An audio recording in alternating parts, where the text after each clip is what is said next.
And here we go. We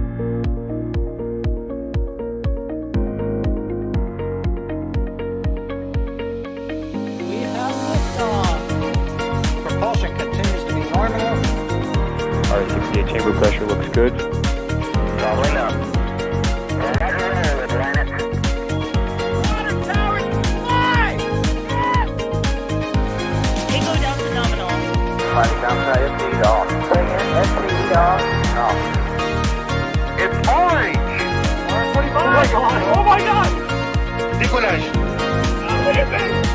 Put that in the big bag, you know. 343 unfolds to go. Indeed.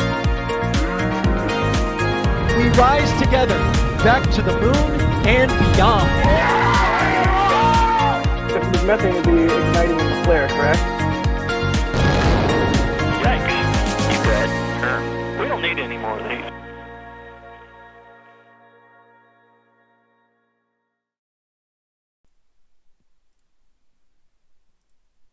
All right, folks, let's see. I see the audio bar jumping. That's how professional we are here at NASA Space Flight's live stream auxiliary command right now.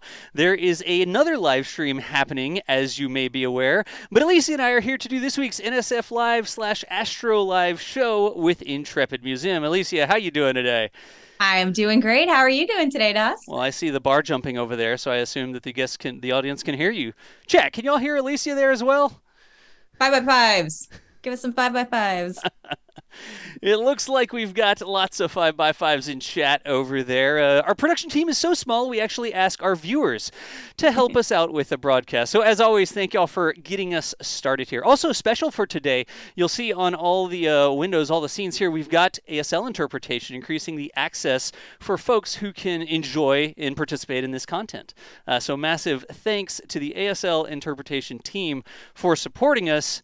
I'm going to have to remember to take breaths and talk more slowly. Alicia, what's our topic today?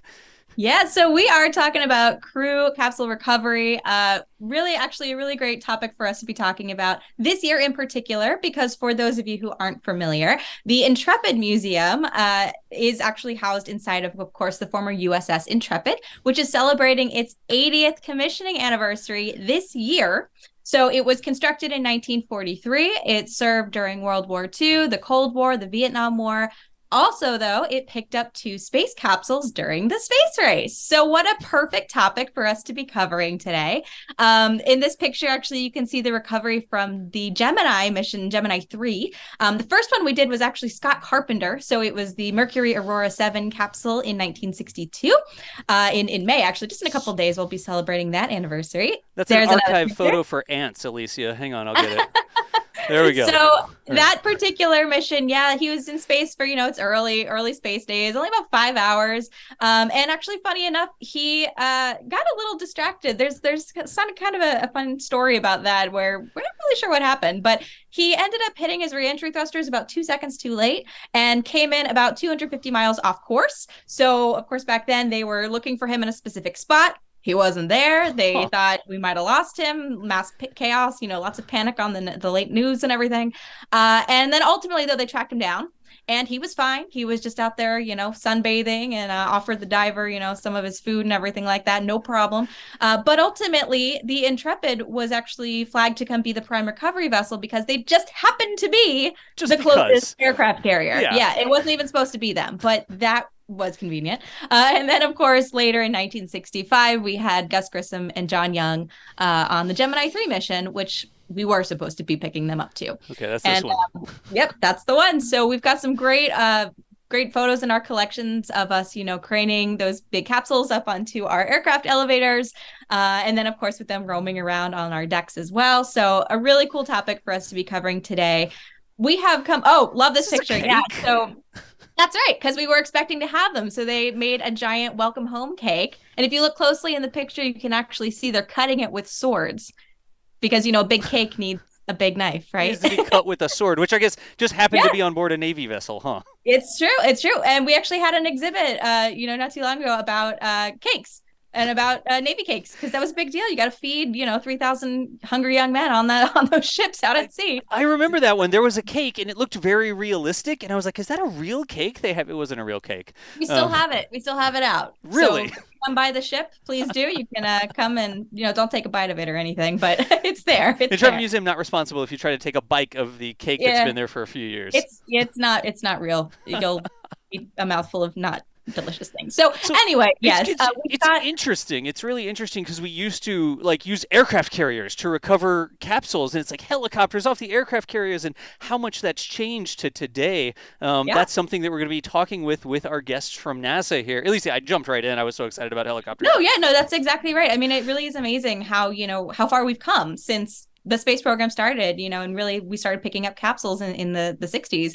And, obviously not only in terms of what we have accomplished, but also in terms of crew safety and recovery of these vessels. And, now even we're able to reuse them, because back then you would take it on in and pull all the information off and they'd end up in a museum. So previously, reuse was the museum. We reuse the capsule by putting it in a museum.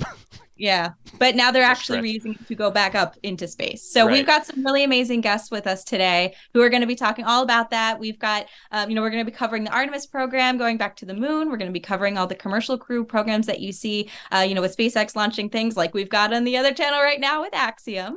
So yeah, really exciting show coming up for us. Let's hop right in. Shall we bring in our special guests from NASA? Yeah. All right, let's do it. All right, I think that's this button. Yeah. Cool, I found the right button. Great. Excellent. So welcome. With us today, we've got Sam Testa, who is the NASA Recovery Director and SpaceX lead for Commercial Crew Program. So she's responsible for the astronaut recovery missions during crewed returns to Earth from the International Space Station. So when astronauts are flying with SpaceX or with Boeing. And most recently, she led the Crew 3, 4, and 5 returns, which is also very exciting because Crew 4, we were actually just talking about before, we had Jessica Watkins with us a couple months ago at Kids Week. She was on Crew 4. We loved hearing all about her exciting time at the ISS too there. So yay, thank you so much for joining us. And then also we've got Lily Villarreal, who is the Artemis II Recovery Director in Exploration Ground Systems at NASA's Kennedy Space Center in Florida. And she leads NASA's efforts for recovery of astronauts in the Orion hardware for the Artemis crewed missions, which of course everyone is so excited about as well. And you are also part of the Artemis I kind of return and efforts as well, even though there weren't people on board that just yet. So very excited to have you both on. And, again, just diving into all of this, again, we have come so far in terms of how we're able to recover these things and in terms of how we're able to keep our astronauts safe when we bring them home. And yeah, we've got another launch going on right now. Axiom 2 crew is literally prepping for their trip to the International Space Station. Can I ask a question? Yeah. I have a question to kick off the whole thing with the guests here. Are y'all busy today? Your crew recovery, there's a crew launch happening today. Right now. Do y'all get the day off? You've just done your job so well that the teams are just all like clockwork. Are you watching the launch today? You're on our show. SpaceX, Axiom, those guys are super busy today with their launch. NASA has a small contingent of people in our control rooms helping out, keeping an eye on things, supporting as needed. But we're really just here as backups. Those guys have it all covered. No kidding. And I guess we're not launching Artemis today, Lily, right? No, but I am here on site, and if things go well and the weather is good, I'll probably go outside and watch it. So looking forward to seeing that. I'm hoping that maybe I'll be able to go outside and wave to the crew as they head over to the pad. That's nice. One of the traditions that we like to do. So they're still, I guess, suiting up. I actually need to look at the timeline before I know, but I think they're getting ready to go. They're not actually in the rocket yet, right? I don't know. I was looking up the timeline before we started. I'm like, what time do I need to be out there? I'm not sure if I'm going to be able to, but I usually love saying goodbye to all the crew members that come by. They'll drive the Teslas right by my office building, and we'll come out and we'll wave really big and say goodbye. And they usually lower the window and wave goodbye. So it's kind of cool. I'm actually asking our other production team where they are. I can answer this question for us, but usually launch is currently the helicopters. Yeah, when I hear the helicopters, I know it's getting close. Yep. The launch is currently scheduled for 5:37 Eastern time. So right around 3:10-ish, I think they should be finishing up or, getting ready in their suits and getting ready to head over to the pad pretty soon. So keep an eye out your window, Lily. Yeah, I'll probably be able to hear it and see it. I told our other production team to ping me over here in text whenever they're getting, when they've done their walkout and stuff like that. I'm about to get an answer. But that's the interesting thing. We talk about crew recovery, and everybody knows, they've come back from space, they've already done their mission, and then they're going to splash down, and here are the zones, and, the splashdown is the big news when it comes to crew recovery. But crew recovery teams also have to be prepared for launch, right? Sam, start that off for us. Yeah, we're absolutely prepared on launch. So we actually have two separate teams.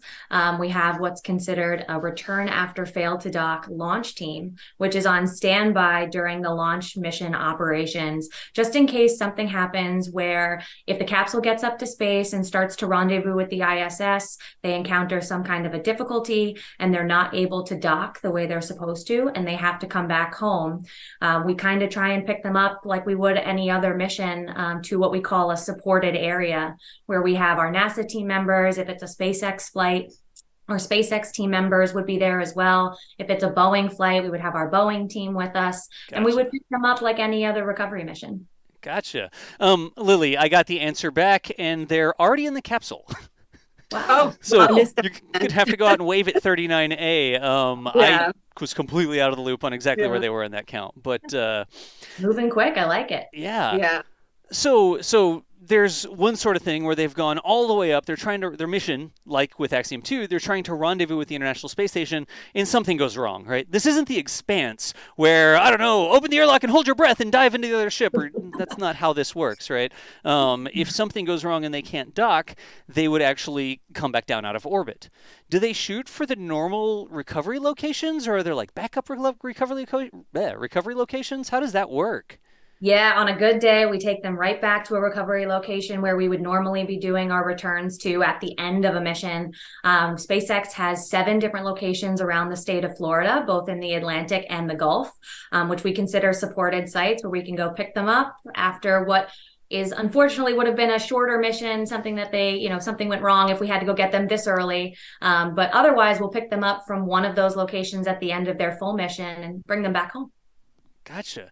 And what if they're doing a launch? Because this is an important part of crewed launches. We never want to see it happen, but what if they're doing a launch and the launch has to be aborted in a situation where, there's a problem with the rocket and we need to get the crew off the top of the rocket safely? How do we recover them then? Because the area that they could be seems like it's a lot, controlled, it's understood because we know the trajectory, but where might that capsule come down? How do y'all prepare for that? And Sam, you actually worked on the mobile launch tower emergency egress system, right, too? I did. Yeah. So, if we have something bad happen before they launch, we have ways to get them quickly out of the capsule and down away from what we call the blast radius or the blast area around the vehicle itself, so that the crew are away from any danger as quickly as possible. So that's if something happens before launch. But if something happens after launch, we absolutely know the trajectory that they're going to be following all the way up the East Coast and even across other countries as they enter into their orbit to meet with the International Space Station. So something could happen anywhere along those lines. We always hold our breaths and cross our fingers that doesn't happen. And so far, we've been really lucky. But if it does, we have the Det 3, which is Detachment 3 of the Department of Defense with 1st Air Force, on standby at 3 different locations around the country to be called in at a moment's notice to go get the crew if needed. So they can respond to anywhere around the country. They can respond to anywhere around the world and pick up our crews and make sure that they're safe. Gotcha. So it's not like there's a ship right there and it's going to splash down next to the ship and the ship's there. That sounds like more of like you send a helicopter out first, or what's the first response if we don't have a ship sitting there? So as soon as something happens, we would know about it because we're tracking this capsule super closely the whole time it's in launch. So we would hear about something bad happening. We would immediately tell our Det-3 counterparts. We would also make a general call out to, say, the U.S. Coast Guard, anybody close by to get there as soon as possible. But the Det has all this specialized equipment, things that are designed specially to be interacting with the capsule and to pull out our crew members. So if the Coast Guard were to respond first, as they probably would, just because they are all over the seaboard, they're surrounding the country, doing great work, they would come up and kind of interact with the capsule, secure the area, make sure there's no other hazards involved, and make sure that everything's safe for when the Det do come. Gotcha. So that's sort of like a commercial crew support sort of thing. Lily, is Artemis the same? Is it still, what would you say, Detachment 3? Is it the same sort of deal? Or how does Artemis sort of compare and contrast with the commercial crew? So there's a lot of similarity, but some differences. So we also partner with the Det-3. Actually, we partner with the entire DoD, and we have requirements that we impose on them to help us with crew rescue. Our aborts are definitely different than commercial crew. Our paths obviously are different. We're going to the moon as opposed to space station. Right. We could abort at the pad.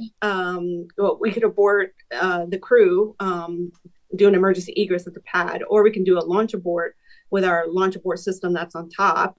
That requirement, we know that where it will land. And so we have personnel from the DED and DoD stationed in Patrick Space Force Base who will go and rescue the crew. Our other aborts are could be anywhere in the Atlantic or the Pacific in a incredibly different distances and areas. And like commercial crew, we rely on the DoD having forces stationed at 2 strategic points in the United States to be able to go get the crew. The other thing is that we are on alert. Unlike Sam, when she's on alert until docking, we are on alert until TLI, translunar insertion, plus 36 hours. Wow. So we wait until we know that they're on their way to the moon to tell the forces, okay, there's no aborts coming. And then we're back on alert when we're heading back from the moon to make sure that the forces are ready to support all crew rescue. And we're talking about, people in helicopters and C-17s that will jump off wherever our crew lands, and we'll know where it is based on the trajectories and the information that we get from mission control. And so this is a very amazing, dedicated team, and we're very thankful that all of this was established by the commercial crew program first. We just have different distances that we have to cover. Gotcha. You say different distances. I'm sitting here saying some of those trajectories go over the middle of the Pacific Ocean. Yeah. It's a ways out there. If you saw our abort map of where we could land, it's practically impossible for us to have a ship at every site that it could happen. So this is why we designed the capsule to be able to, after landing, give support capability to the crew up to 24 hours. So our requirement is to make sure that we get to the crew within 24 hours. So the crew can be in the capsule perfectly fine, just like they would in space. They have plenty of supplies to be in the capsule, can be powered up, and it can be active in transmitting information up to 24 hours. Okay. Gotcha.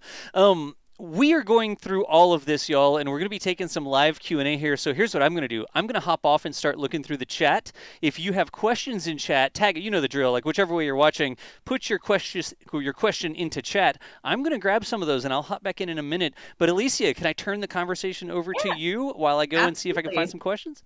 Absolutely. All right. All right. So, yeah, I mean, that's so interesting, hearing about your coordination with, the Department of Defense, and I assume the U.S. Navy as well, right?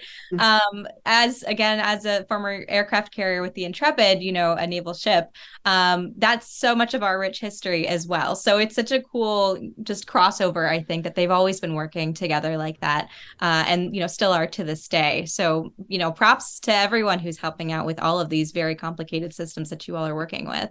I'm really interested to hear about kind of the training that the crew has to go through also for all of this. I know, obviously, we can get into when it's actually splashing down and what they do in that process. But, even before that, we were just talking about the potential for, an abort even at the launch pad.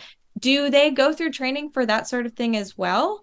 I would imagine it'd be different, right, than a splashdown situation. What is it like in case something goes, a little off nominal earlier even than that? So I can talk about Artemis. We absolutely train with the actual crew when the vehicle is at pad before we ever get to our launch countdown. We will train with them emergency protocols, how to be able to get out of the ship as soon as possible, how to get to our baskets that are very similar to the shuttle, where they zip line down for emergency purposes, enter our vehicles and then leave the pad where the danger is. That's for a pad egress type of an abort. But we're responsible for training the crew and make sure that they know how to get out in an emergency situation if they land anywhere in the ocean during any kind of abort and for nominal splashdown. So it's really fun to be able to be part of that. Let's put it that way. We actually get to take them out in the ocean with the Navy and do actually simulated splashdowns and rescue operations. And same for commercial. Commercial crew does the same thing. We make sure that the crew is very familiar with the launch pad, whatever their emergency egress system is at the launch pad they are launching from. So Boeing has a different emergency egress than SpaceX does.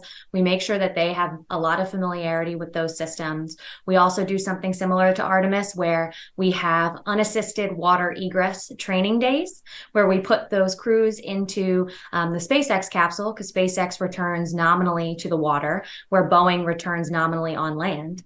So we do this a little bit more frequently with SpaceX, where we have the crew train on how to open their hatches and get out into their flotation devices if they need to do so unassisted.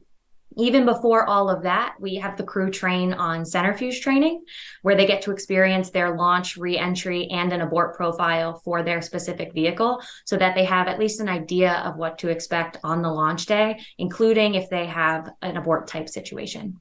And centrifuge training is something they've been doing since the start of the space program as well, I know too, which is something very exciting if anyone has ever had a chance to go to, space camp or anything and experience that themselves. Yeah, it is. Because we're going back to space flight in a capsule now, as opposed to shuttle, we're back to doing centrifuge training like we did in the beginning. Amazing. That's amazing. And so I know we actually have a couple of videos. I think you actually got to go through some of this, right? With the airbags, in the water and everything like that. Can you tell us a little bit about what that experience was like? Yeah, absolutely. So that's a little bit different. That's actually helicopter training. Oh, okay. But I did get to go through centrifuge training. I was very fortunate to be a part of that team. And so I've ridden the profiles. We're finalizing our Boeing profile actually at the end of this month, which is really exciting, ahead of our crewed flight test, which is happening in late July of this year. So centrifuge training is really interesting. I've gotten to experience a launch, re-entry, and abort for the Boeing and SpaceX capsules, and it's quite a ride. I can imagine. Lily, did you get a chance to experience that too? Do you get to go through the actual training? I don't do the center. I don't want to do it. Let's put it that way. Not for everyone. I'm good. But we do have training where this simulates the entire landing. And the interesting thing is we take video and actual vibration loads that the unmanned missions had, because we had 2 unmanned Orion missions. So we have this set up at Houston that have it's pretty cool. You can sit just like you would in an astronaut, and you actually get to hear what it sounds like to come back to Earth, and you also get to feel that it shakes you. Of course, you don't get to feel the G's, and I'm perfectly okay with that. I think I'm too old now to be in one of those. I probably just throw up the whole way. But we're able to simulate our landing, and I think it's so cool to hear what happens in a landing. That to me was the most amazing part. It's really neat too to hear that a lot of the Artemis protocols, I guess, were developed kind of based off of the commercial crew ones as well. Because I guess, like the idea of splashdown is still sort of the same idea. It comes down, it slows down. You've got your parachute. And then, of course, the splashdown into the water. Yeah, definitely the rescue part of getting the crew members out was definitely the foundation, even though we had done it at Gemini and in the future Apollo missions. It had been a long time since we had actually done manned operations after shuttle. And then we hadn't done rescue of crews until commercial crew started sending crewed. So we're very fortunate to be collaborators with the commercial crew program. We share a lot of the rescue hardware. But for when it comes to rescue, that's definitely very similar in commercial crew. When it comes to the recovery, we couldn't be any different. We are totally different. We're coming back at different speeds. We have different asset requirements. The vehicle is bigger, heavier. And so that's totally different. And obviously commercial crew has two providers. One lands on land, one on water, and ours is mostly water landing. So let's talk a bit about those recovery vessels then, because like you said, very different sizes and shapes. And so with SpaceX, we've got these two much smaller, really kind of purpose-built ships, right? Or I don't, do you call it ships or boats? I know there's like a controversy with that too. We call them recovery vessels. Vessels, fine. Right in the middle. Safe. That's the neutral ground. So we have these two very purpose-built, recovery vessels versus with the Orion capsule now too. Like we had the U.S.S. Portland. So again, we are using one of these large naval vessels to recover it. So is it just a matter of, the capsules are just a lot larger, or they're not planning to be reused the same way? And how did that all kind of come about? Oh, there's that. There you go. Apparently, this is the video we were trying to play. Sorry about that. We were looking at this here, and that hopped up again whenever it started to replay. We'll get back to that in a second. So Sam, can you talk to us a bit about the recovery vessels that SpaceX uses for the Crew Dragons? Yeah, absolutely. We have both Megan and Shannon, which are named after their first two female NASA astronauts who went up into space. We use that to kind of rendezvous with the capsule when it comes back into or back from orbit to land around the state of Florida. So we have a special agreement from the U.S. Coast Guard to have a little bit over 40 people on that vessel for specialized missions for NASA and for crew recoveries across the board. And that allows for our NASA teams and our SpaceX teams to be out there when the capsule is re-entering the atmosphere, watching it come down under its parachutes and land out in the water. Those vessels are just under 170 feet long. They both have A-frame type cranes that are used to lift the capsule out of the water to bring it back on board after re-entry. They also have fast boats and jet skis that are used to safe the vehicle when it first comes back, make sure there's no hazards around it, pick up all of our main parachutes and drogue parachutes to really be able to recover that for all the data that they hold from that reentry experience. They're great vessels. They're a lot of fun to be on. They do a wonderful job for our recoveries, and they've done every recovery, I think, up to this point. That's awesome. Yeah, there's so many steps, I guess, in the recovery process. I know, looking through our collections too, of the recoveries, from the early days, they had things, like this locator dye they'd put in the water where it'd make it kind of this bright green so that you could see it from, up in the air in the helicopter. Do you guys still do anything like that? Or is it just, you've got drones now that can just find it immediately and, We use beacons. I don't know about you, Lily. Do you use dye? We use beacons. However, we do rely sometimes on the helicopters, the Navy helicopters, to mark the spot also, so that our vessels, our small boats can see where to head. Sometimes, based on the waves, on the horizon, you might not be able to see the capsule. So the helicopter does that for us. We are very far away at Splashdown as a necessity, because Orion's totally different than commercial crew. We have a lot of debris, very dangerous debris, that falls as part of the parachute system deployment. And so I get asked this question a lot, because if you ever watch a SpaceX launch, they're almost right there as the capsule's coming down. We don't have that luxury. We have to be a certain distance away to protect not only the people who are going to be doing the recovery, but also the ships that are out there. So, it's a really good video of it coming down, and believe it or not, it's about almost 5 miles away. So, and we do deploy our small boats, that when we deploy them to go head over to the capsule, we can't do it until about a few minutes after it splashes down, because at that time, there's still a lot of debris coming down. And we need that. And the debris is produced because we're coming in at 25,000 miles per hour. When it comes into the orbit, we do skip reentry that helps slow it down to about 325 miles per hour. And then we do the whole entire sequence of parachutes and forward bay cover, jettison, so that it lands about 20 miles per hour. So it's a significant amount of debris that comes down when we're doing that. It's not going to hurt the capsule, but where we are positioned could hurt us. Let me see. Can I get it while it's still in the air here? Yeah, here we go. A lot of people don't understand, like it's not so much the rest of the spacecraft, like the service module or anything like that, that's creating the debris. There are like little protective covers and stuff on the capsule, like covering up the parachute mortars. I don't know if that's the right term. But that stuff comes off and falls down below where the capsule is going to land, right? Yeah, so the heats that we're experiencing when we come back, we have to protect. Our parachutes are obviously on the top of the vehicle, and we have this ring that's called the forward bay cover. That forward bay cover protects all the main parachutes. You can't kind of see it in there. This is after splashdown, but it goes up here, right? Yeah, it goes up there, perfect.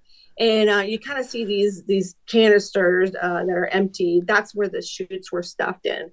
But before that happens, there's these two drogue chutes that deploy. Those drogue chutes are attached to the forward bay cover. Should deploy about 35,000 feet when it's coming down.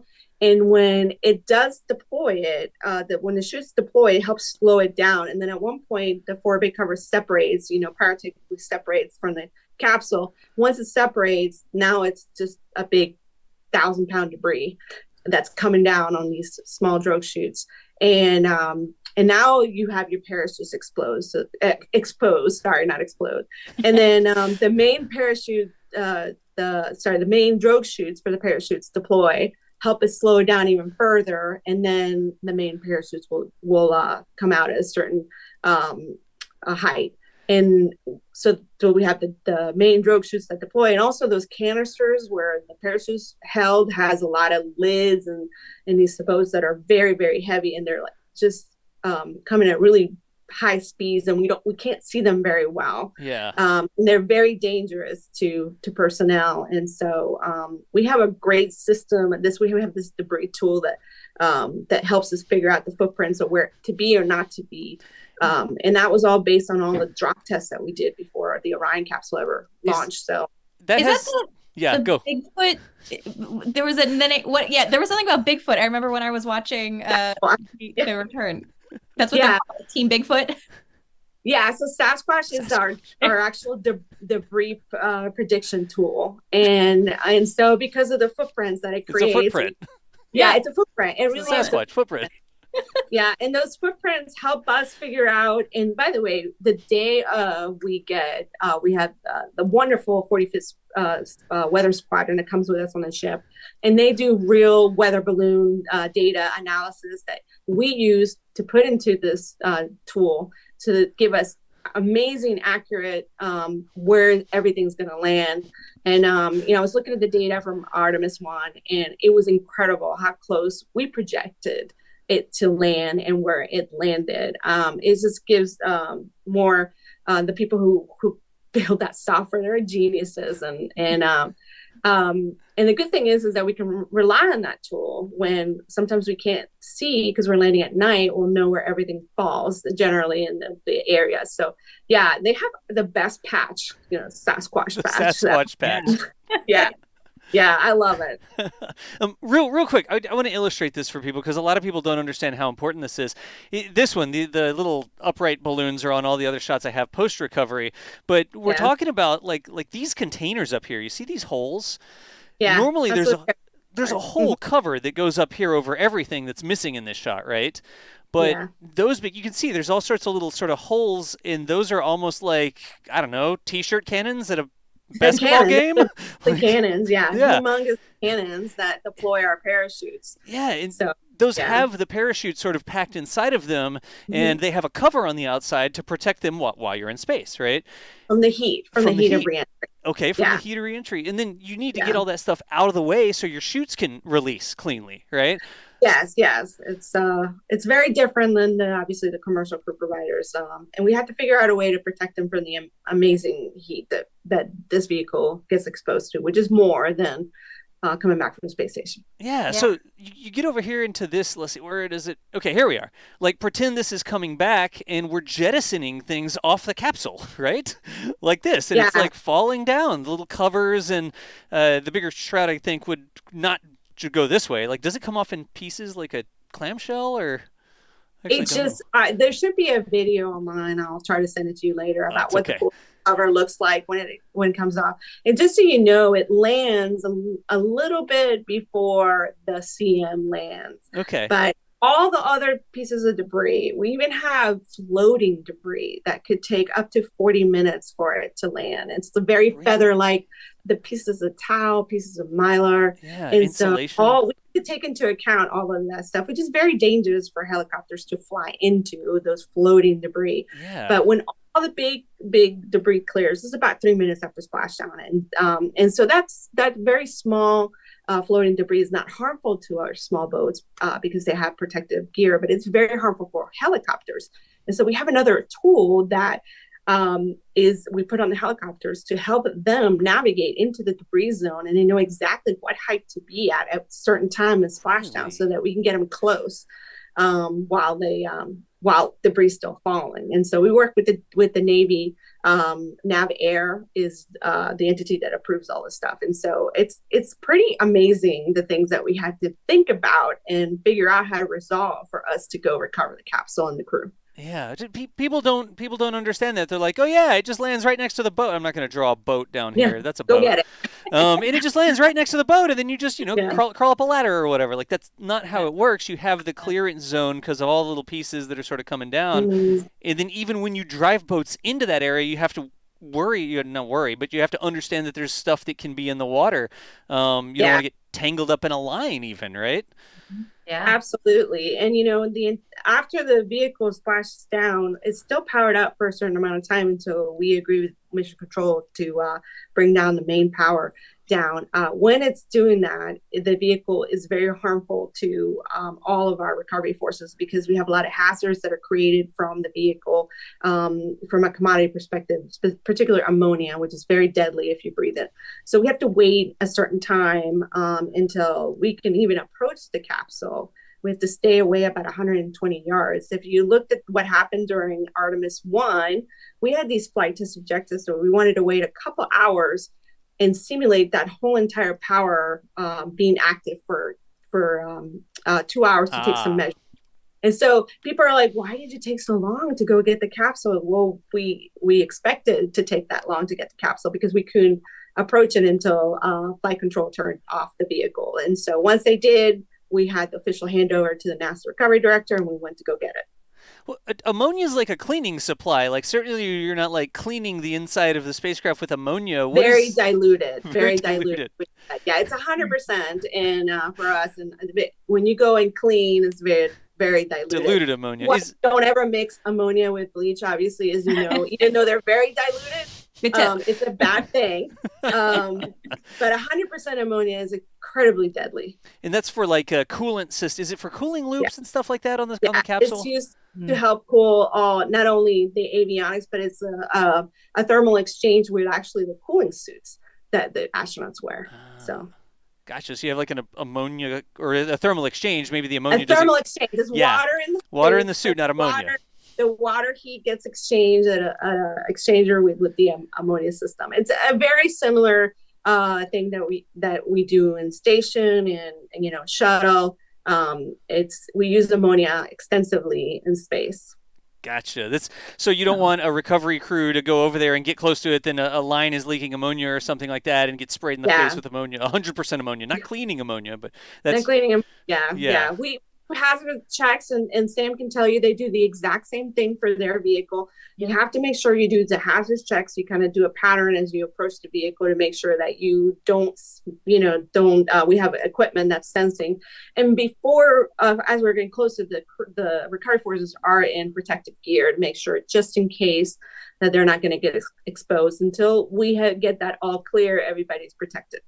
Gotcha. Yep, we do that on every capsule. For our SpaceX landings, which I'm the most familiar with, we have specialized team members who are trained and in safety gear on fast boats, doing, like Lily said, sweeps around the capsule with those sniffers that are making sure you don't have any hypergolic fuels or any other types of hazardous commodities that could be leaking from the capsule that could impair our recovery efforts.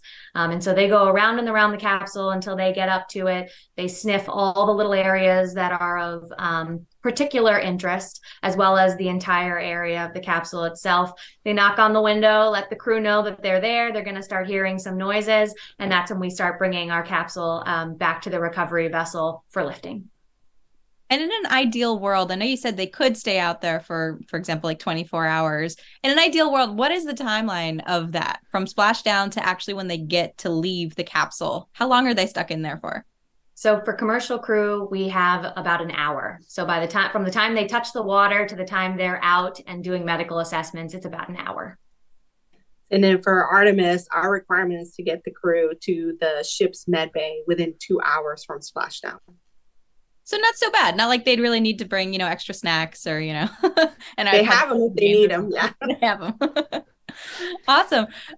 So Daz, I know you were grabbing some questions. Do we have any viewer questions we want to start? I do. I have some viewer questions that we can get into here, and we've used the term sniffer, right? And y'all know what a sniffer is, but for the audience that doesn't know what a sniffer is, what does that mean? Like, you got a dog out there that you're using to check to see if there's ammonia? Hopefully not.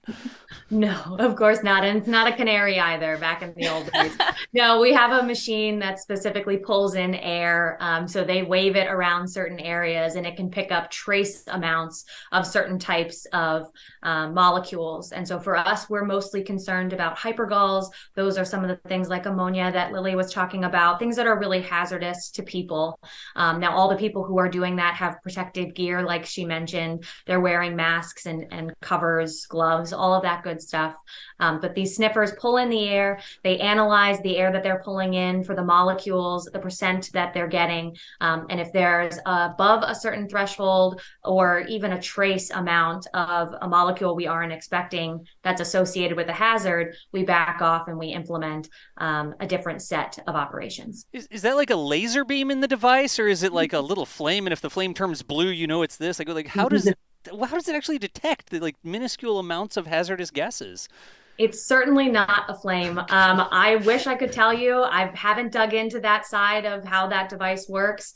I bet you the Department of Defense could tell you, and certainly our SpaceX counterparts and our Boeing counterparts, but I'd have to dig into that one a little bit more to tell you the exact mechanics of it. Gotcha. So we just know it works. Provide that sensor at Artemis. Yeah, it's literally a big device that has at the end, like she said, an ability for air to be ingested. And then there's think of it as a device that figures out the chemical composition of things. And so it's set to alarm when a certain parts per million of a certain chemical react. It will go off in an alarm. And so we set it to specific values, and it's sensing it. And we like to see zero. Right. That's what we like to see. Yeah. But that's the important thing. Like, that there are hazardous materials, consumables inside the spacecraft, and that there's a potential for those to leak. Or in some cases, I don't know, on either of these capsules, are they intentionally vented, like Soyuz?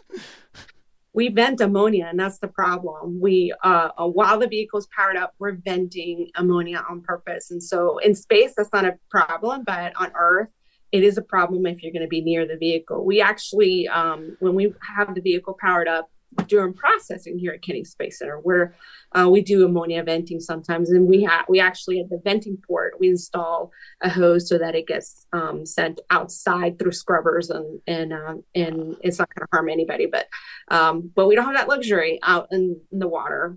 We have to wait until the vehicle is powered down so it stops venting ammonia. Now, Gotcha. Hypers. And when it comes to hypers, we don't expect hypers to be leaking. That would be a contingency scenario. The vehicle has so many fault tolerance type valves to make sure that we don't release hypers after it's landed. But of course, we're always checking to make sure that nothing got damaged on splashdown and created accidental leaks of any of the commodities.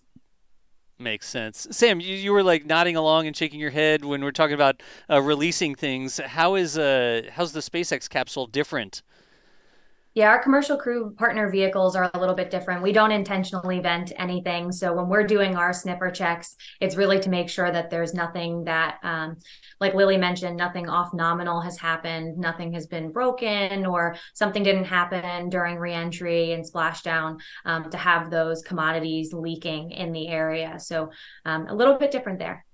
Gotcha. Okay, makes sense. Alicia, keep going. I'm going to get some more questions here. Sure. So we've got, these sniffers, we've got all these, things out in the water. And then what happens? So I know I've seen a lot of boats that come there's like clips that they have to attach on them. Can you kind of walk us through like, what's the next step for each of these capsules now? How do you get them to where they need to go?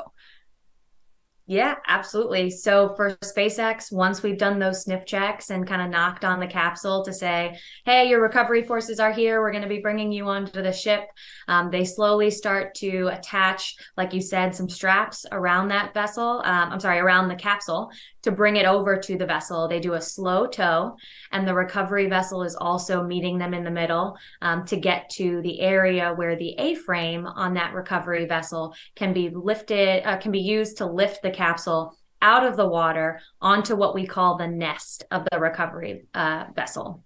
And so they sit it down, this capsule, this egg-shaped marshmallow, which is what it looks like once it's come back. Marshmallow. We love to it's like that. a toasty marshmallow. And they sit it in a nest, which is a padded ring that allows the capsule to sit very comfortably and upright with a lot of support. And then they translate that nest with the capsule on it over to our egress platform, where they do another set of hazardous sniff checks to make sure that we didn't miss anything while we were in the water. Nothing has changed during those operations to bring it to where it is now. And then they start opening the hatch to egress the crew. I got the nest there labeled correctly, right? Yes, you do. So that's the nest, and then let me show this because it's sort of here in the picture. But you said they translate that, right? And it looks like there's some rails here or something. Like these things here almost look like little slide guides or rails or something. And they sort of use the crane to pick it up and put it in the nest, and then the nest like slides across the deck over to where it's not, hanging off the back when the astronauts get out. Did I get that right? Yeah, you did. We use a pulley system to slowly translate it across the deck. Okay. And then it interfaces with the egress platform, which is where we start our hatch opening operations. It's like a tow truck. That's right. It's like a tow truck, but you're in the car when it puts it up onto the, it's like pulls it up with a winch onto the back. You don't get to stay in it. You get out of your car before that happens, but it's basically a tow truck for space capsules. That's right. Bit of a stretch. Yeah. And from what we saw with the Orion recovery, then a little bit different. They don't really kind of lift it out and stick it on a nest in the same way. This sort of kind of bobs and floats into the well deck of the ship, right? It does. So we're a little bit different. We do not get the crew out after we recover the capsule. We get the crew out before we recover the capsule. So we'll do it in open water. The small boats, which are staffed, let's put it that way, with Navy divers who are trained to be able to open Orion and help the crew get out. And then we'll transport the crew from the open water via helicopter and as a backup via the small boats. We do use, the LPD ship that you saw for Artemis I was called Portland, but they have several LPD ships that we can use with the Navy to help us eventually get the capsule in. Our capsule is bigger, heavier. It does absorb water after landing, and so you just got to take into account all the extra weight that it takes on after it splashes down. We could lift it if we wanted to as a contingency scenario, but we would need a very large crane ship out there to go get it. The LPD ship was chosen not just because of its capability to get the crew module in safely and slowly into the well deck. One of the objectives of the first test flights was to ensure we did not damage the heat shield. We needed to inspect and make sure that we know how the heat shield behave. The first time we've ever done a skip reentry procedure was Artemis I. And so it was incredibly important to not set this capsule on anything like that. Plus it's heavy. And so there are interface points that we can set the capsule to, but it's very easily to be able to do that in the well deck. The other thing is that the good thing about the LPG ship is that it provides basically a hospital with us. We take it with us, and the DoD helps provide that kind of medical care. We could potentially land on a nominal landing, and the landing all depends on the trajectory of the day of launch. So the day of launch, we have a good idea where we're going to land. But we have these alternate weather sites that we could potentially land away from that site that we have to go and protect.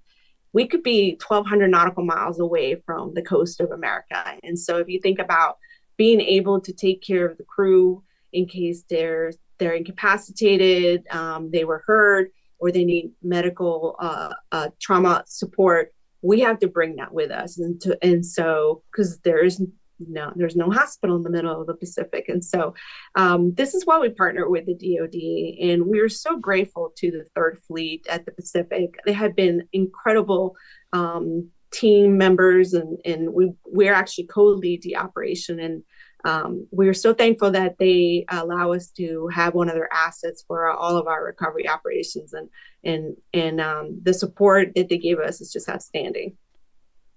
That's amazing. And also, just to kind of go back, you mentioned the divers. I feel like this is something we have to talk about. and Das, I know you probably know what I'm about to say too. So something that whenever anyone's watching, at least, a SpaceX recovery mission there, we have this like ninja diver who is always out there and climbs up areas, on top of the toasty marshmallow, and everyone's like, ooh, the diver. And then he jumps off the side, and everyone thinks it's just the most fun thing ever. Can you tell us about the diver? It is a lot of fun. Same exact thing for Artemis. We actually have to get on top of the vehicle, and when we do our training sessions, we have pictures of them. They get up, and then when they want to come down, they don't use the ladder. We have a ladder for them to get up, but when they do rescue, they're not going to use a ladder. They want to rock climb it up there, and they like to jump off of it when they're done with their job up on top. And you can kind of see the ladder that we use.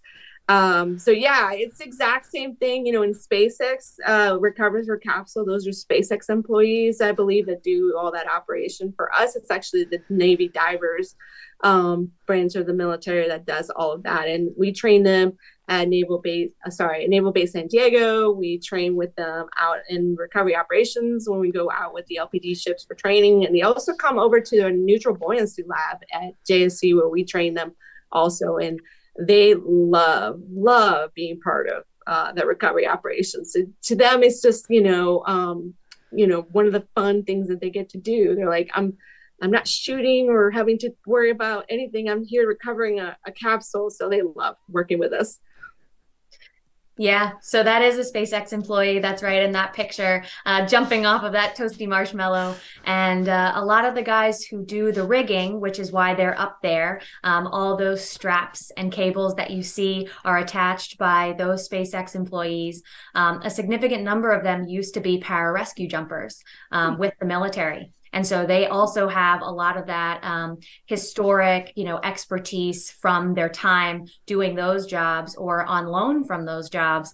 And so just like Lily said, they love to be able to jump off that capsule. And in training, they do the same thing. So it's always a fun part of our recoveries to see them jump off, to see how far they can get. And just another piece of the fun. Yeah, they won't let me do it. They won't let you do it. Nice. They won't. They're like, no, Lily, you can't do it. I ask for so many things. Like, can I jump off the ship? Can I just do this? Or like, can I go on the small boats? Like, no, you're the only recovery director. You cannot do this. And I'm like, okay, my last day at work, you better let me do it. It's just like a field day to get caught up on all the things you couldn't do as critical personnel, I guess, right? They have so much fun. Yeah. It looks like it. Definitely. I know everyone always loves to watch that. And it's like, the diver. Yeah. Kind of makes you wonder, like, was it originally when you guys were first coming up with the whole procedures, like, was he supposed to just kind of climb down and like leave, or Was it like, just get off the thing? And he's just like, oh, I'm just going to jump. Great. To Like, my knowledge, I think they were always just happy with jumping. They're out in open water. We've got a lot of safety vessels in the area, and they're like, no, this is faster. We can just jump. Yeah, absolutely. Why not? You know, that's the perks of splashdown, right? I mean, I guess if somebody were jumping off of, you know, a Soyuz capsule in the middle of the desert, that might hurt a little bit more if they were landing, you know, on the ground. Yeah, a little bit. A little bit. So all right, so it's been pulled into the well deck, it's been pulled onto the ship. So now we've got kind of the crew, you know, at least for the SpaceX ones, coming out, right? So I know, like, you know, the historical photos we have at Intrepid of you know, Scott Carpenter coming off, he literally was just kind of like, you know, hanging out, and you know, they brought him in and he's off the helicopter just walking around on our flight deck. I think I actually have a picture of that I gave you, Dust. But he's just, you know, walking around like it's no big deal. I think actually there was another picture of him wearing just like cons, like whatever. I'm so curious now, like they really take this very seriously now. They don't let them stand up, really. You know, I guess they come out and you see them on stretchers. They're like not able to stand up and walk. Oh, there he is. Did I get the right one? Carpenter at the Intrepid, yeah. It's good because when I need to get an Intrepid photo, I just look for the black and white ones and I'm good. Oh, there you go. We're all labeled Intrepid too. But yeah, I love that picture. Look at his shoes. He's just like, he's one of us, you know, no big deal.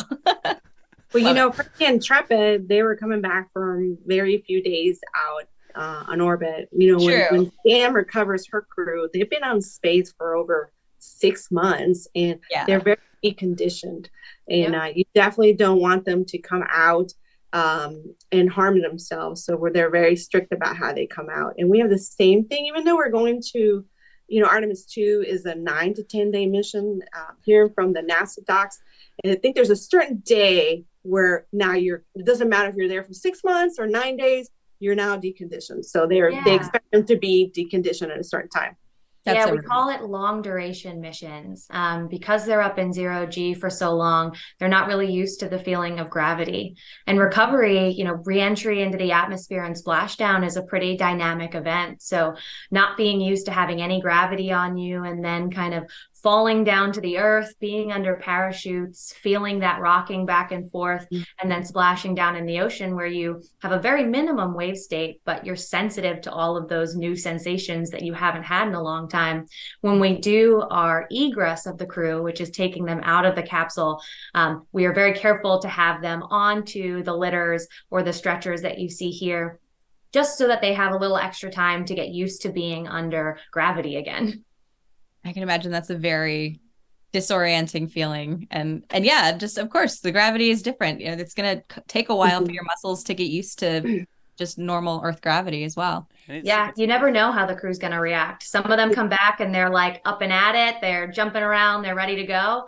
And others need a little bit longer. It's onto a vessel as well, like out on the ocean. Like when you're in space, not only do you not have gravity, but you're hopefully capsule shouldn't be rocking in the waves, right? That shouldn't be a thing. And then you come down here and it's not only, you know, now there's gravity, the deck is moving underneath you. Very gentle. We have very restrictive requirements to make sure that the wave states are very low, the winds are very low, so that we're bringing them down into a very calm environment. But anything different from what you've been in for the last 6 months, you know, will kind of change up your gyros and make you have to work a little bit harder to keep your balance.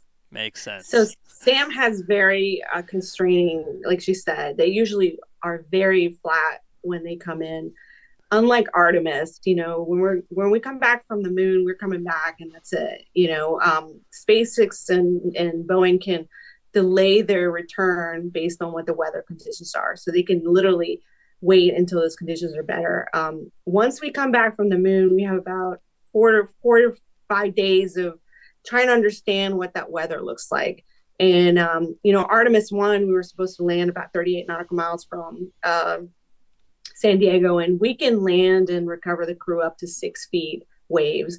And we were about 4.5 for Artemis I. And we actually had to go find, I mean, if you can imagine our weather maps right before we made the decision where it was going to land, it was all red, like you can't land here. And then a little tiny spot of green. And that was it. That was like, it was like, that's where we're going. It was 300 nautical miles away. So it took us an extra day to get back. And so for when we do Artemis II, the crew can land in sea state conditions and we could be recovering them up to 6 feet. And I tell you what, that's why we get them out in the open water, so they're not bobbling for so long. Those poor guys. I can imagine. Yeah, hopefully they don't get seasick. Although a lot of people are from the Navy, so I would assume a lot of astronauts have Navy, history. So I assume that hopefully they have their sea legs. Artemis II, we have 2 Navy astronauts, and then we have a Canadian, and then a non-military crew person. But I think that they're used to it. And the good thing is that we're going to bring them out with us to train with us, so they'll get used to what it's like. So can you actually tell us a bit about that? I know you've got coming up what would you say, the underway, the Artemis II underway tests in July, you mentioned, right? Yeah. So we have 3 underway recovery tests, URTs, scheduled to happen before Artemis II. So our first one's URT 10. It's scheduled currently right now at the end of July. This is actually the first time that we'll have our very high fidelity trainer. It's called the CMTA. That he was showing a picture of what it looked like before. The CMTA, also affectionately called theyre. Yes, I get it. It kind of looks like it, right? Yeah. Theyre helmet. And it behaves like theyre. It's very temperamental. And so this is actually the first time that we're going to be taking it out into the open ocean. We have taken it out here at Kennedy Space Center. And so the difference between this trainer and the trainer that we used prior to Artemis 1 is that this is, you can actually put people inside of it. It operates just like the CMTA does. This is us flipping it over, testing our manual uprighting systems. But you can, you have all the lights, and you actually have high fidelity instrumentation panel that you can actually turn buttons on and off. And so we're really looking forward to it. It's really interesting because we all want to be the subjects for URT 10. We're going to train the crew on URT 11, which is not till spring of next year, but everybody wants to be the subjects during URT 10. But we agreed for the first time that we'll ask the Navy to be the subjects, because we're scared people are going to throw up inside the theyre, and then we'll have to stop our operations and take our time to clean it up. So we're going to rely on the professionals to do it for this time, but later on we'll have the crew, and then we'll have NASA subjects. Is that the one? Hang on, is this the? Let's see here. Yeah, that's it. There you go. So were you christening it theyre? Is that you have to christen every vessel, and so theyre is actually technically an approved vessel. We had to design it like you would any marine vessel, and so we felt that it was important to make sure for good luck that we christen it, and so we christened it with the name theyre. And so this was the ceremony that we actually got a champagne bottle that you would normally have in a christening ceremony. We hid a piece of it that was not really theyre, just to make sure we didn't damage theyre. And so it was pretty cool. And we had a good time. We celebrated that. It was the first day we put her in the water. So that's amazing. And it's true. That is a time-honored naval tradition. Das, I gave you a picture for the Intrepid. Yes, I have it. Here we go. Pull that one up. How's that? There it is. All right. This is Helen Smith Hoover, the wife of a Navy admiral. And she is smashing a bottle of champagne just like that against the U.S.S. Intrepid in 1943. Had to include that. A lot cleaner back then, Alicia. Like the hull was a lot cleaner. Well, yeah. I mean, it was also it was in dry dock, I think, at that point too. But but there you go, 1943. Just in 2023, same thing. Although not named theyre. That's so cool. It's named theyre. I love that so much. Yeah, if you look at it, it looks just as Darth. In fact, we have a sticker on it of a Darth Vader sticker, and we're like, are we gonna get in trouble with Disney? And no, they're perfectly fine with it because it's V.A.D.E.R. So it's technically not Vader, but we do have a sticker on it. I don't think you can see it on that by the hat. And that's the area we're gonna start. Everybody wants to put their own stickers on the theyre. We're like, sure. So we're gonna have Navy stickers, and every time we have crew members, we'll put their stickers on. So I'm looking for the sticker. I don't think I have the sticker anywhere. Does the V.A.D, does that actually, do you have an acronym for that? Does it? Yeah, we do. And of course we do. Ask me that. Vehicle Advanced Demonstrator for Emergency Rescue. I believe that's what it was called. And you came up with it after the fact, right? Admit it. You came up with it after the fact, right? Because you just wanted to. Yeah. It was from the moment that we were fabricating it and putting it together, one of our project engineers and managers, this amazing guy who was in charge of getting Vader done.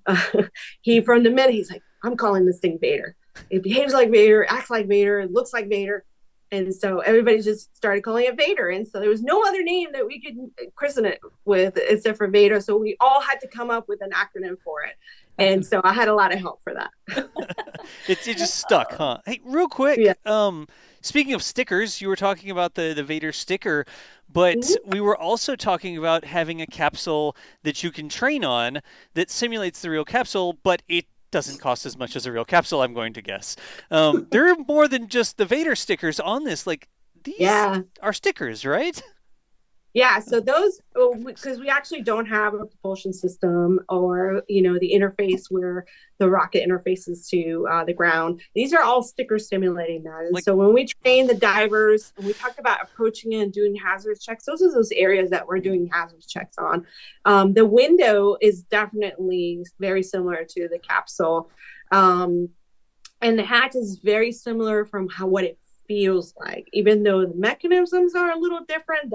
How the divers open it is very similar to the capsule, and how it feels is very similar to the capsule. But we don't need all this extra equipment to be able to open and close the hatch. It does, Artemis capsule does have a top hatch also, very similar to what commercial crew does, which is our secondary path to getting the crew out if we need it. And so Vader also has a top hatch that we simulate. This is actually Artemis 1, is it? I can't tell. Yeah, Artemis 1 Artemis 1 did not have a hatch on top. It was kind of a weight-saving thing. We didn't have a crew.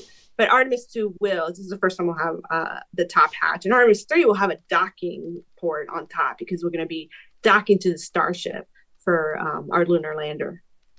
There. Can I just say hatch goes here? Perfect. It was pretty cool. We talked about that diver going up there. He's knocking on the window saying, "Can you see me?" So okay, gotcha. I saw one that had the top of it, and so I brought it up because you can see the top of the thing there. But I'll just add my own hatch. That's it.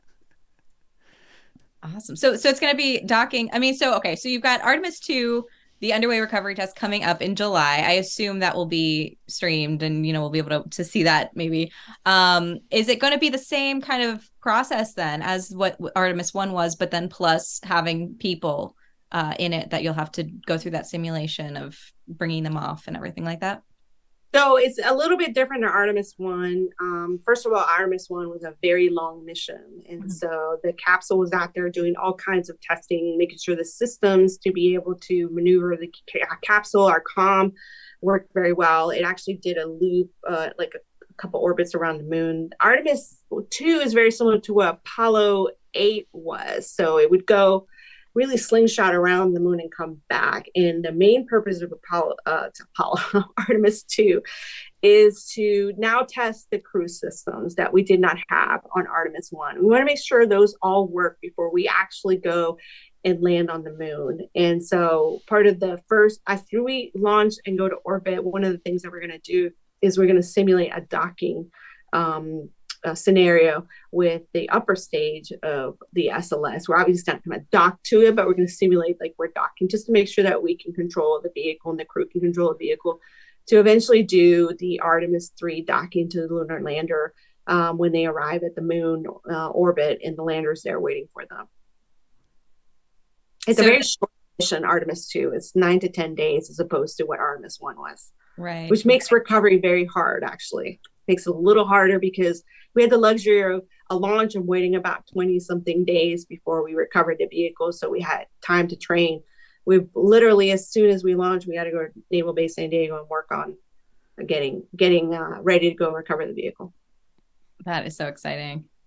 And then Sam, with with your recoveries then too, with everyone coming in, what are you looking forward to now in terms of like the future of the commercial crew program and any sort of changes with any of your capsules? Is there anything on the horizon? Oh, yeah, we have a lot of stuff coming up. So, CFT is Boeing's first crewed flight, the crewed flight test, which is happening at the end of July.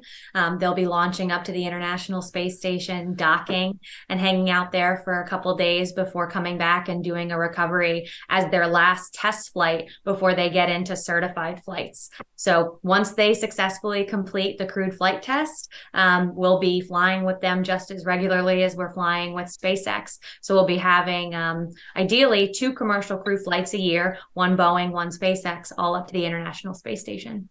And can you share with us any recovery things that'll be going on with that? Because the capsule's, going to look a little different. Obviously, you can't stick it on the nest the same way. Can you share any of that with us? Yeah, I absolutely is it can. Developed or? Yeah, absolutely. And they were able to successfully perform recovery operations for their 2 previous flights, OFT-1 and OFT-2, which were the orbital flight test flights for the Boeing Starliner capsule. They simulated recovery operations as if there were crew in there, but there were not. This will be their first crewed test. So that capsule lands out in the desert in the Midwest, in the middle of nowhere, to make sure that we're safely away from all residential communities, anywhere where people would be. And they do it very differently from how SpaceX or even Artemis would, because it's landing on land, almost more similar to how a Soyuz capsule would land, because they also land on land. So their capsule comes down under drogue chutes and main parachutes, just like the other 2. And then they land in the desert and they do the same type of sniffer tests, but they get to walk around it instead of having to be on a boat.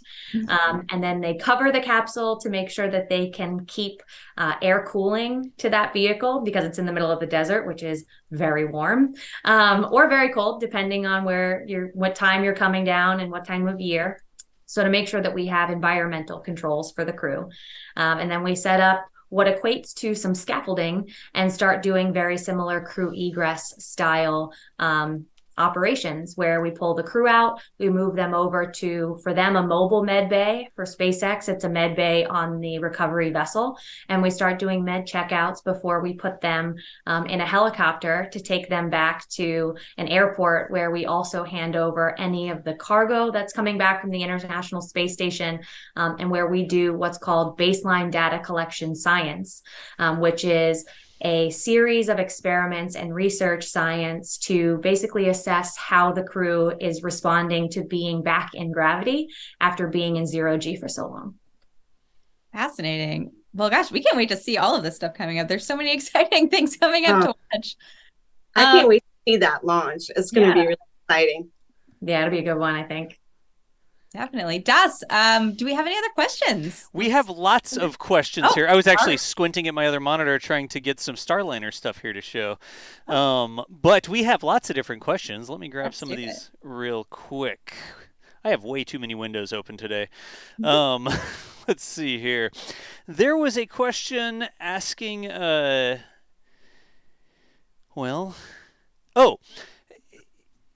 Is there any process, or do you just avoid it if I'm not even on the camera right now. Whatever. Nobody needs to see me.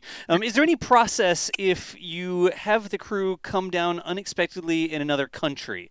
Do you just avoid doing that at all? Are there international partners? Is it always, the water, or how does that work, I guess? Lily, how does that work? Do we just have friends that, we landed in your country and we can pick up the capsule from here?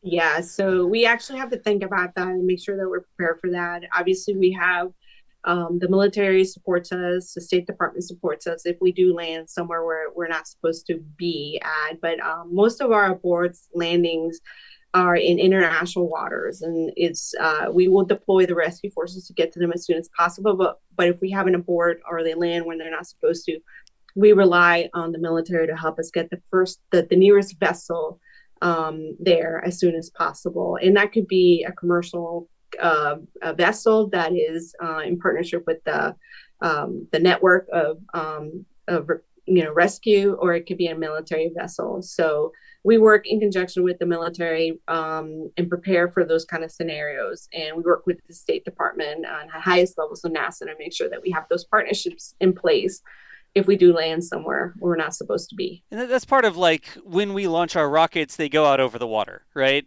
So it's not like we, I don't know, launch them down into Mexico right away from, that'd be a really weird trajectory. Maybe Vandenberg could do it, right? But we launch out of the water. So early in the flight, like when we're really sort of getting up that big hard, like I'm going to say the hardest part, clearly lots of hard parts, but we're over the water for most of that time, right? Mm-hmm. And then once you get in orbit, where we talked about both a situation where, maybe a Dragon capsule or a commercial partner capsule, a spacecraft was around the ISS, it's in space, then you can sort of determine when it deorbits. So you can aim at a spot. And the same thing, like, I guess coming back from the moon, we have the entire trajectory and all the burns and everything. Like, we can control where that capsule is supposed to come down. That's, like, sort of part of the plan, right? We can control the final location in case of weather. But when it's coming back from the moon, it's coming back from the moon. And so also there could be issues during the reentry where we could have, and this could happen for commercial in Soyuz, and it has happened in Soyuz before, where you could come in, instead of your normal entry interface, you have a ballistic interface or a direct, which means that you're farther away than your planned launch. This is why we have the rescue forces from the military on alert when we're coming back from landing, so that we can deploy those assets as soon as we know that we're going to be in an off-nominal event. Of course, we're going to be out in the Pacific on a nominal event, and if for some reason they splash down, like it happened with the Intrepid having to go get the astronaut carpenter out where they weren't expecting to, we would call up whatever assets nearby, and we would go to them also to go recover the capsule. Artemis is a little different, is we do rely on the DoD for the rescue off nominal, but we are responsible also for the recovery of the capsule. Commercial crew, I believe Boeing and SpaceX are responsible for their capsules after the crew is out. So it's a little different. Yeah, that's true. We partner with the DoD similar to how Artemis will to go and rescue our crew members. But we also have things like the first responder checklist, which is like a quick look cheat sheet that we would send out if somebody was responding to the capsule who hadn't been trained, like another country's military or another country's fire or police station, something along those lines, depending on what happened. But we've also engaged some of the countries that are along our launch trajectories to say, hey, there's a super low likelihood of this happening, but if it does, can we work with you to respond? And we've had really good partnership with them. Nice. That's where'd you go? Oh, I disappeared. Sorry, I was going to. I was going to get another question.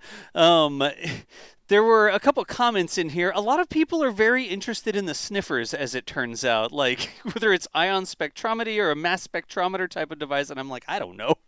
I need to get information for you guys. So we can get you some info and send it to you later for sure. That would be fantastic, because I have like half of my questions are detailed specifications on the sniffers. Oh, okay. Oh goodness. So we end up in this rabbit hole. Somebody else also said the next capsule for Artemis needs to be called Skywalker. I don't know if you could come up with that acronym, maybe. Yeah. Yeah, there's a lot of reference. As you know, we in NASA love all kinds of space movies and stuff, but there's a lot of Star Wars reference in Artemis for sure. People telling me that I did a good job of drawing a hatch on top, but it would be hard to get out of the hatch that I drew. That's not a thing. Let's see here. Alicia, how you doing? I'm good. Are you looking for questions? I am. I'm looking for questions that are not detailed things that we've already sort of gone over. Oh, gosh. Amazing. Okay. We could talk a little bit about how the recovery starts. I think from Artemis and the commercial crew program, that's a little bit different. For SpaceX, we fly out on a helicopter out to the recovery vessel. Our teams leave from an airport and take a helicopter out to the vessel during our recovery missions because they're out in the water. And if we were going to stay on that vessel the whole time, we'd be out there for days, which I think is what the Artemis team does. You guys are out on that aircraft carrier for a couple of days prior to recovery, right? It depends on the weather. So what happens is, because I told you we have to cover 1,200 nautical miles, we have to kind of be at the midway point at a certain time so that we can cover that 1,200 nautical miles north and south until the weather, situation gets more credible. Because, when we come back from the moon, we have weather projections about what it's going to be, but you don't really know until the day of what it's really going to be. We try to be at the landing site about 24 hours before splashdown. So we will have made a decision of where they're going to land 24 hours before. Now, one of the things that we do that not a lot of people knew in Artemis I is we do just-in-time training with the Navy.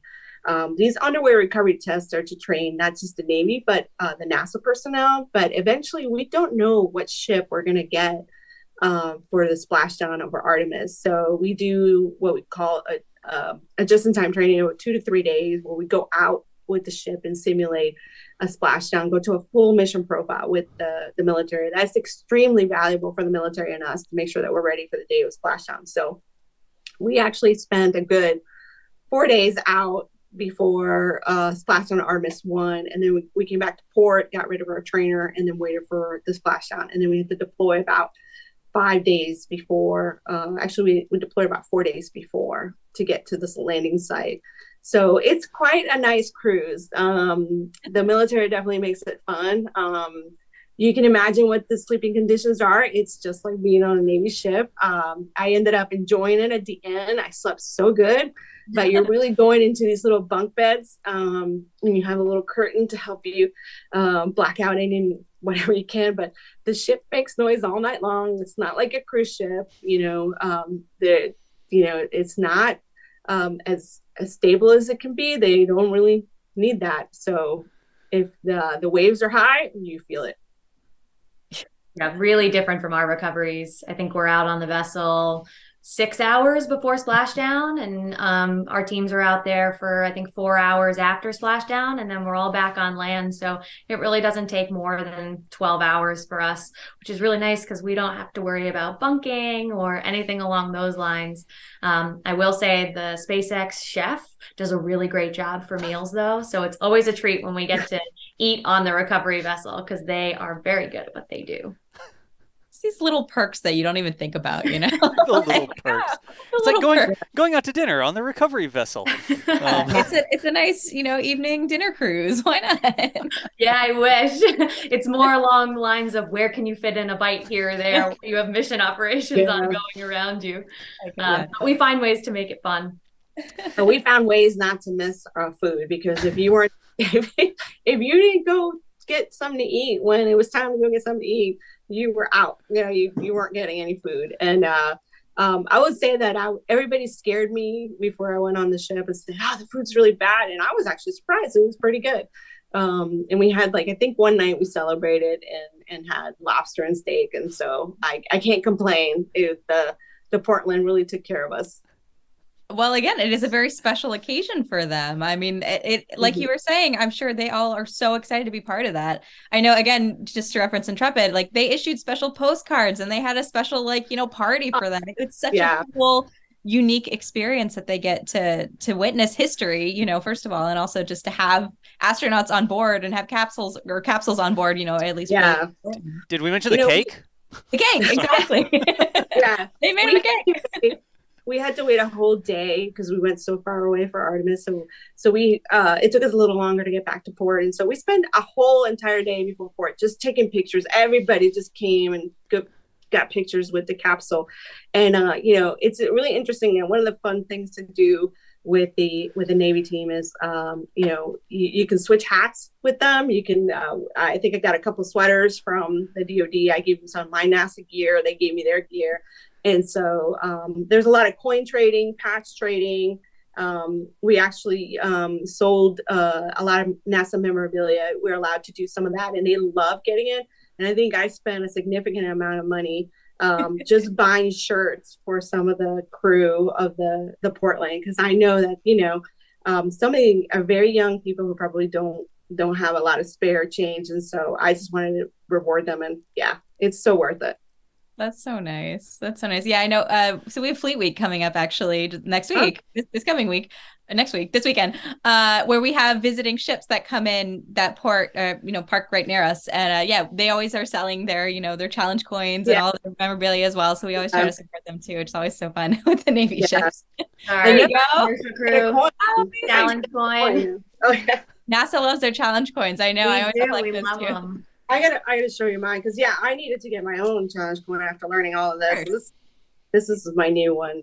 So let me see where it goes. So this is the landing recovery director one. It has our capsule, and then in the back it's got the LPD ship and all the military sources. So yeah, we love trading coins. I got quite the collection now. So fun. Oh my gosh. Cool. That's all right. So any other questions? I have a quick one, real quick. Wait, no, that's about the recovery fleet. Anyways, I had to ask Gavin if we could use screenshots because I didn't have any photos of the ships, the recovery ships. But anyways, Gavin said we could hop over here and look at Shannon and Megan real quick because there's all sorts of really cool photography of the recovery vessels. But that's not actually what I was meaning to show here. What I was meaning to show was a question about the swim training. So if you are training to go out there, is it just normal, yes, I can swim training, like you have to do, I don't know, if you go on a whitewater rafting trip? Is there special training? I mean, I think we were talking about that, not just swimming, but getting out of a helicopter and stuff, right? Yeah, we have very specialized training associated with the SpaceX recoveries because we're taking helicopters over water to get to these recovery vessels that are out in the ocean by the splashdown sites. So we do what's called helicopter underwater egress training, where they put a life vest around you. They strap you into a seat, put you into what looks like the cavity of a helicopter.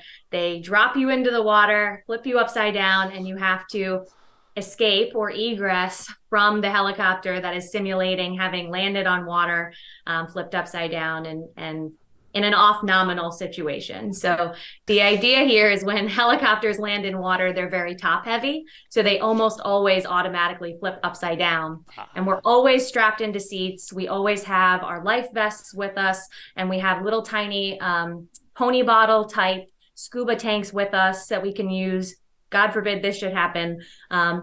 But we train in case so that you have some experience to fall back on if you should find yourself in this situation. And it's pretty dynamic stuff. You end up with a lot of water up your nose. You do this several times. And it's a fun day for training for a bad scenario. No kidding. We have the same requirement. Any of our now personnel that go into military helicopters has to have this training. I think that was done commercially, but we actually have the military trainers, which is way worse. Which is worse. Yeah, we would rely on first. I think that's a commercial company, but I'm trying to get that training through the commercial company instead of the military. Yeah, we had ex-military NASA specialists in crew rescue and any type of personnel rescue set up this training with Rely on New Tech over in Houston, Texas. And so we go over there to their pool. We do a half day in the classroom where they train us on all the information. And then we go get wet in the pool where they train us on the scuba tanks and our life vests, which is what you saw me pulling. I always wanted to do that. You see these life vests where they explode out when you pull the string, and it's like that big red button, you're not supposed to press it, but you really want to. So this was great because we actually got to press the button or pull the strap and have those life vests deploy with us. It was a lot of fun. That's me there on the right. Like on the flights, it's like blow into this little tube in order to inflate it, and then this is probably why, so it doesn't like hit you in the side of the face like that. It looks violent, but I mean, it's dynamic. You want to float now? Yeah. Yeah, there's no question of you floating to the top once that's out there. So no kidding. They also make us do a swim test, just to make sure that, people who are going on small boats don't, know how to swim. So. Gotcha. So it's not just, I'm going to sign up for a cruise and go out there. There's a lot more training than just getting aboard the boat, eating nice meals, and then watching the astronauts get out of the capsule. There's a lot more involved. There is. I had a ton of great assets over here to show on the stream. Was there anything that y'all wanted to show that I didn't bring up yet? Just as like a final parting thing here. No, I mean, I think I sent you a picture of the helicopter that we take over there with us kind of getting on board prior to a mission. That's a cool shot to show the helicopters that we're simulating during that training. Is this one, I think. Is this the right helicopter? That's the one. Because I'm like, I got Intrepid, historical helicopters, then I've got Artemis helicopters flying around, I've got this helicopter. This is the right one, though, right? That's the one. Okay. Yeah, we're all getting on board prior to flying out to the recovery vessel. So those are the helicopters that we use. And we have both our SpaceX and NASA teams photographed in this picture prior to heading out for, I think this was Crew 3 recovery. Yeah. Yeah, this one, JITT1. JIT1, yep. Just-in-time team number 1. Ah, gotcha. All right. We love our acronyms at NASA. Yeah. I see it labeled JIT1. I'm like, JIT1, maybe they're going to say JIT, and then I'll know to use that image or something like that. But it's all good. Let's see here.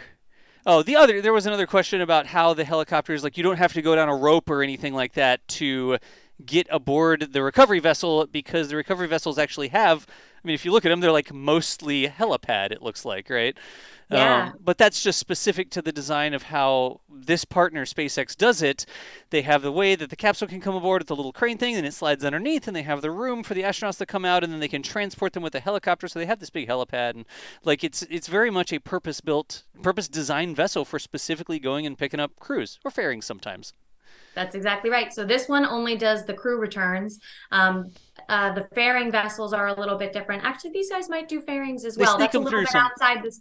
There you go. It's a little outside of what the commercial crew program traditionally does. But for our purposes, we land our helicopters right on that big X. We get out. This is also where we put the crew to get them back home to the shore. They gather into these helicopters on this helideck as well. Gotcha. So they don't even have to wait for the whole boat to go all the way back. They can hop on the helicopter and end up.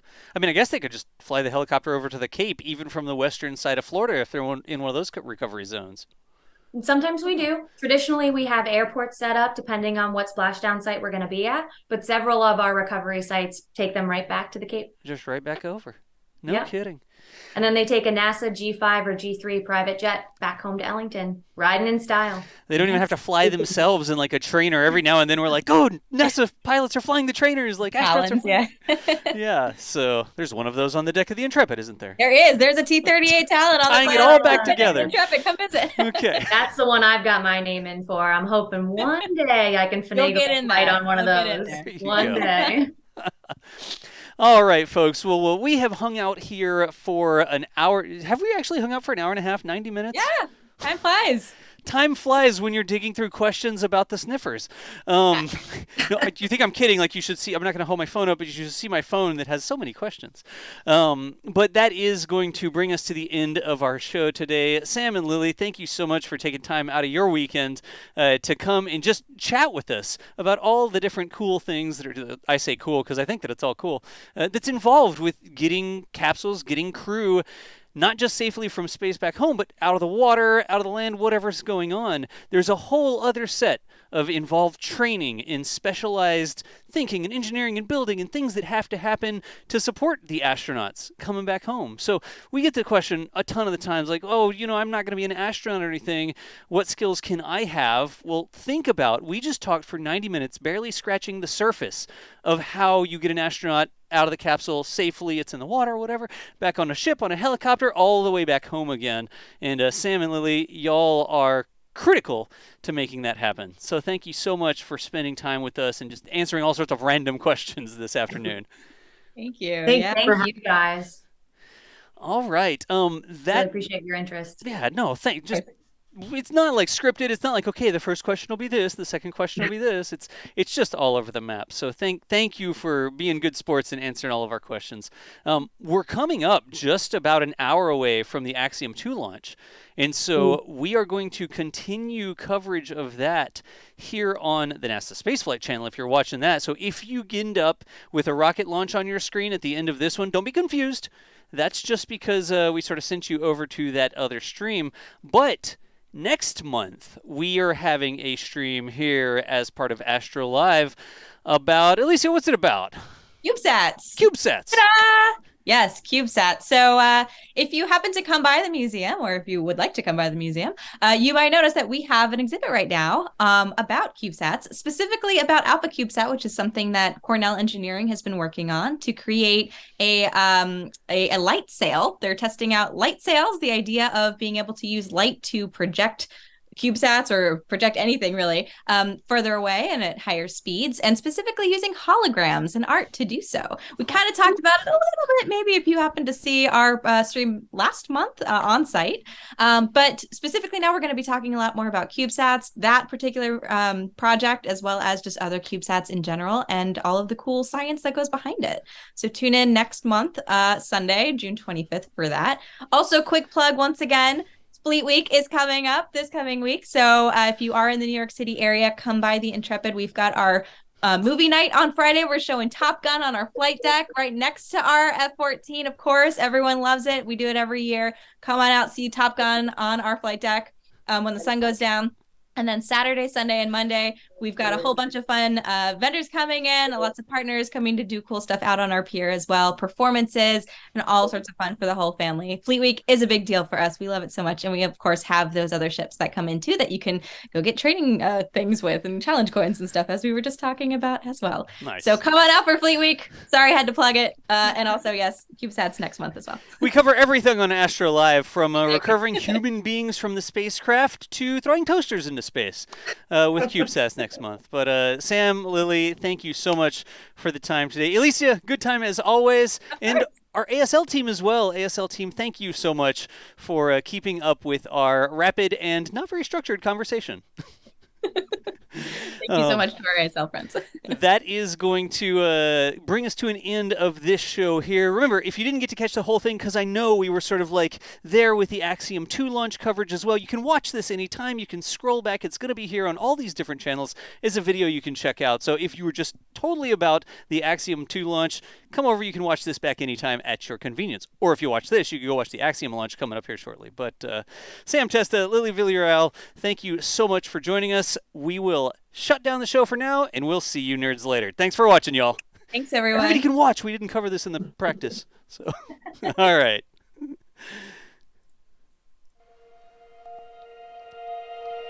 And here we go.